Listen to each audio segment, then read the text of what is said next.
धनंजय मुंडे थोड्याच वेळात आपला राजीनामा देणार आहे। फडणवीसांकडे ते राजीनामा सुपूर्द करणार अशी माहिती आहे। धनंजय मुंडे यांचा आता गेम ओव्हर झालेला आहे, कारण आता धनंजय मुंडे यांना राजीनामा द्यावा लागणार आहे आणि यानंतर धनंजय मुंडे यांच्या भोवती देखील चौकशीचा फास जो आहे तो आवळू शकतो। या संदर्भात अधिकचे अपडेट आमचे प्रतिनिधी गणेश कवडे यांच्याकडून घेऊयात। गणेश, आपण बघितलेलं आहे सरपंच संतोष देशमुख हत्या प्रकरण आणि कृषी खात्यातील घोटाळे यामध्ये आता धनंजय मुंडे जे ते अडकलेले होते आणि अखेर त्यांच्या राजीनाम्याची मागणी करण्यात आली आणि ते राजीनामा देताय। सविस्तर माहिती, कधीपर्यंत हा राजीनामा दिला जाणार आहे?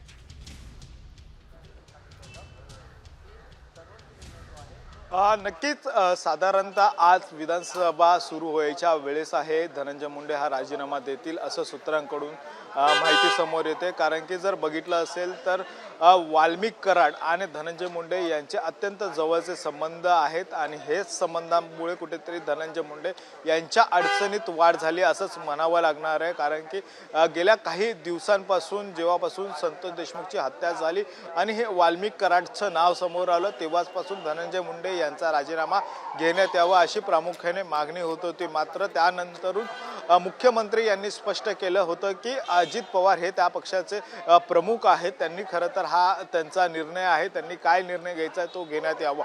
मात्र काल ज्या पद्धतीने संतोष देशमुख याचे मारहाणीचे जे फोटो आहेत ते समोर आलेले पाहायला मिळतात आणि ह्या फोटो समोर आल्यानंतरून खरं तर एक संतापाची लाट आहे ती पाहायला मिळत होती आणि याच पार्श्वभूमीवर काल रात्री अजित पवार, मुख्यमंत्री देवेंद्र फडणवीस, प्रफुल्ल पटेल जे राष्ट्रीय आहेत पक्षांमध्ये वर्चस्व पदावर आणि धनंजय मुंडे या चौघांमध्ये बैठक पार पडली आणि या बैठकीमध्ये धनंजय मुंडे यांना खरं तर राजीनामा आहे तो देण्यासाठी मुख्यमंत्री यांनी सांगितलं आणि याच नंतरून आज खरं तर धनंजय मुंडे विधानसभा सुरू होण्याच्या अगोदरच हा राजीनामा देतील असं सांगितलं जात आहे। त्यामुळे गेल्या काही दिवसांपासून ही चर्चा होती की धनंजय मुंडे राजीनामा देतील का, मात्र ते कुठेतरी होताना पाहायला मिळते। कारण की ज्या पद्धतीने हे सगळं प्रकरण समोरून आलं त्यानंतरून धनंजय मुंडे यांची देखील या सगळ्या ह्याच्यामध्ये चौकशी व्हायला पाहिजे आणि यासाठीच कुठेतरी आता धनंजय मुंडे यांचा राजीनामा घेतल्यानंतरून या सगळ्या प्रकरणामध्ये आहे ते धनंजय मुंडे यांची देखील चौकशी होताना पाहायला मिळू शकते। त्यामुळे धनंजय मुंडे यांच्या अडचणीमध्ये मोठी वाढ झाली असंच म्हणावं लागणार आहे। निश्चितच एकंदरीत आपण बघतोय धनंजय मुंडे यांच्या राजीनाम्याची मागणी तर गेल्या काही दिवसांपासून केली जाते। मात्र महत्त्वाचं म्हणजे या संदर्भात जे देवेंद्र फडणवीस आहेत ते राजीनामा घेण्यासाठी आधीपासूनच प्रयत्नात होते अशी सुद्धा माहिती मिळतेय। या संदर्भात काही अपडेट मिळतेय का गणेश?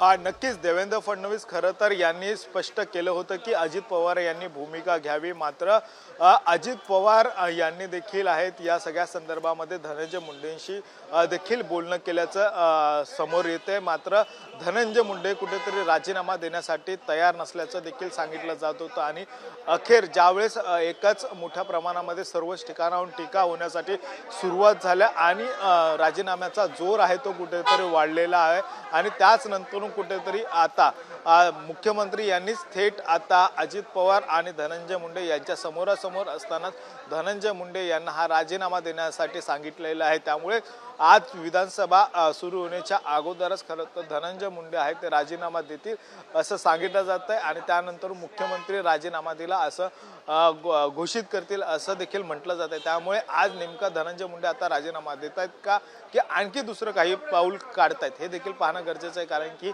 आज स्वतः उद्धव ठाकरे देखील आहेत ते सभागृहामध्ये येणार आहेत, ते देखील धनंजय मुंडेंच्या राजीनाम्याची मागणी करताना पाहायला मिळते। त्याचबरोबर सगळेच विरोधक असतील सत्तेतले अजित पवार यांच्यासोबतचे देखील आहेत ते आमदार सोळंके यांनी देखील आहे ते धनंजय मुंडेंचा राजीनामा घ्यावा ही प्रामुख्याने मागणी पाहायला मिळत होती। त्याचबरोबर भाजपमधून देखील आहे अशा पद्धतीचा सूर कुठेतरी पाहायला मिळत होता।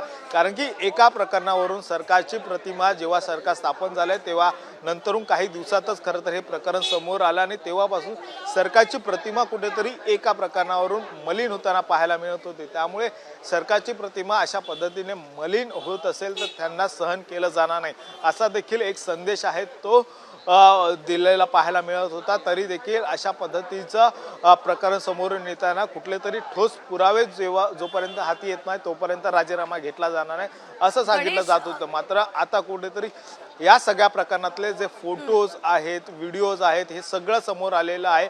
वाल्मिक कराड खरं तर एक नंबरचा आरोपी देखील त्याला बनवण्यात आलेला आहे आणि त्यानंतरच कुठेतरी आता वाल्मिक कराड आणि धनंजय मुंडे याचे जे काही संबंध आहेत गणेश, आणि खरं तर वाल्मिक कराड आणि धनंजय मुंडे यांचे संबंध, धागेदोरे आता मुंडेंपर्यंत पोहोचले, हे सर्व काही मान्य आहे. मात्र सरपंच संतोष देशमुख यांच्या हत्येला तब्बल 3 महिन्यांचा कालावधी उलटलेला आहे, तरी राजीनामा घेण्यास इतका उशीर नेमका का?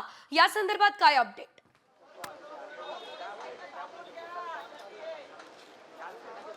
नक्कीच ज्या पद्धतीने पहिल्या दिवसापासून सांगितलं होतं की नेमके यात जे कोणी आरोपी असतील त्यांना कोणालाही सोडलं जाणार नाही. मात्र धनंजय मुंडे यांचा काहीतरी संबंध जोपर्यंत हाती येत नाही तोपर्यंत खरं तर राजीनामा घेणार नाही अशी स्पष्ट भूमिका आहे ती सरकारच्या वतीने घेण्यात आली होती. मात्र आता कुठेतरी आहे ते धनंजय मुंडे यांचा राजीनामा घेण्यात यावा अशी प्रामुख्याने सर्व स्तरांवरून आहे ती मागणी होताना पाहायला मिळते. कारण की गेल्या काही दिवसांपासून भाजपचे आमदार सुरेश धस हे देखील ज्या पद्धतीने हा सगळा घटनाक्रम खरं तर नागपूरच्या अधिवेशनामध्ये स्पष्ट सांगण्यात आलं होतं की कशा पद्धतीने ही सगळी हत्या केलेली आहे, त्याच्यावर कशा पद्धतीने मारहाण केलेली आहे, त्याच्यावर जी ज्यावेळेस त्याने पाणी मागितलं त्यावेळेस नेमकं काय केलं, अशा सगळा घटनाक्रम देखील त्यांनी नागपूर अधिवेशनात खरं तर सांगितलं होतं. आणि त्यानंतर खरं तर SITची मागणी करण्यात आली होती. त्यानंतर SIT स्थापन करण्यात आली. SITचा हा सगळा रिपोर्ट आल्यानंतर निश्चितच गणेश, अगदी काही वेळासाठी थांबवते.